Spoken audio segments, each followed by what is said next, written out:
Hello guys, आज चाहिँ मेरो चाहिँ टर्न आयो नि, यता हिँड्नुस् न।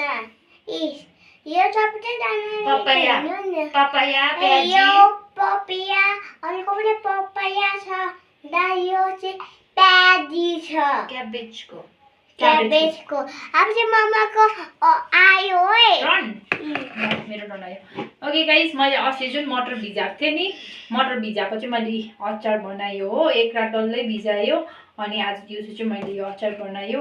यसमा चाहिँ के हालेको छ भन्दा चाहिँ जिरा चाहिँ हल्का भुटेर अन्त हल्का पिनेर जिरा हालेको छ, एकछिन जिरा हालेको छ हो।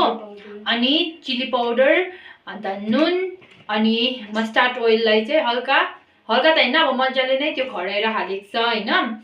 अनि नुन हालेको छ र मेन अझै एउटा चाहिँ के परेन, तोरी तोरी तोरी चाहिँ थिएन र हालेन, तर पनि केही छैन, बाहिरबाट तोरी नभए भए पनि तोरीको त तेल हालेको छ नि त यहाँ। अनि अब यो तोरी चाहिँ एब्सेन्ट भयो, तोरी हालेको भए त अझै दामी हुन्थ्यो र, तर पनि केही छैन। यो जिरा भुटेको र रेड चिली पाउडरले चाहिँ दामी देखेको छ। अन्त दिदीले पनि टेस्ट गर्यो, सो टेस्ट एकदम दामी थियो। अब यो चाहिँ हामीले आफ्टर 2 विक्स चाहिँ हामीले यो युज गर्न सक्छ।